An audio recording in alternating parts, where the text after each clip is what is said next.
Hello students, welcome to an academy. In this video, we will discuss about the different types of soil depending upon the transportation and deposition in sea. तो सबसे पहले तरीके की soil है आपके alluvial soils, alluvial deposits. अगर running water के द्वारा, रिवर के द्वारा कोई सॉइल डिपॉजिट होगी तो उसको बोलेंगे alluvial soil. It is a type of transported soil.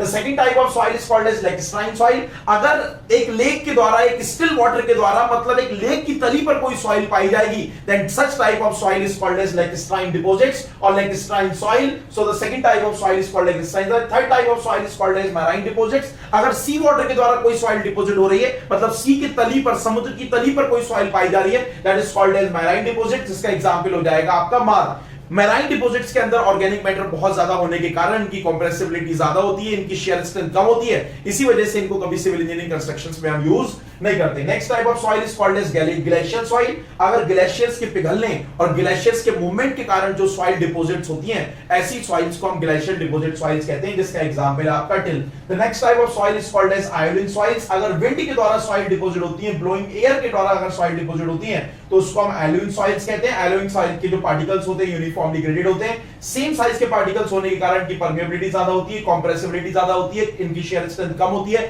Void ratio ज्यादा होता है, डेंसिटी कम होती है, और ये भी सिविल इंजीनियरिंग कंस्ट्रक्शंस के लिए अच्छी नहीं मानी जाती है। आयोडीन सॉइल्स को फर्दर दो ग्रुप्स में बांटा गया है। अगर विंड एक स्मॉल सेंटी पार्टिकल्स को अगर ट्रांसपोर्ट करके लेकर जाएगी तो the such type of soil is called as loess. और अगर wind small to medium size of sand के पार्टिकल्स को ट्रांसपोर्ट करके कहीं और जाकर डिपॉजिट करेगी, तब वो जो सॉइल बनाएगी that is called as sand dunes. और जो लास्ट तरीके की जो सॉइल है that is called as colluvial soils. Colluvial soils का एक बहुत ऊंची पहाड़ी पर under the action of gravity soil जो सरक कर उस चोटी के बॉटम पर आकर अगर बैठ गई, डिपॉजिट हो गई, ऐसी सॉइल किसके द्वारा ट्रांसफर हुई? ग्रेविटेशनल फोर्सेस के द्वारा ट्रांसफर हुई। ऐसी सॉइल को हम बोलते हैं बेटा कोलोवियल सॉइल, जिसका एग्जांपल है talus. Thank you so much. अगर आपको ये वीडियो पसंद आई तो वीडियो को लाइक करिएगा, चैनल को सब्सक्राइब करिएगा, और नेक्स्ट टॉपिक में किस पर वीडियो बनाऊं उसके लिए कमेंट जरूर करिएगा। Thank you so much.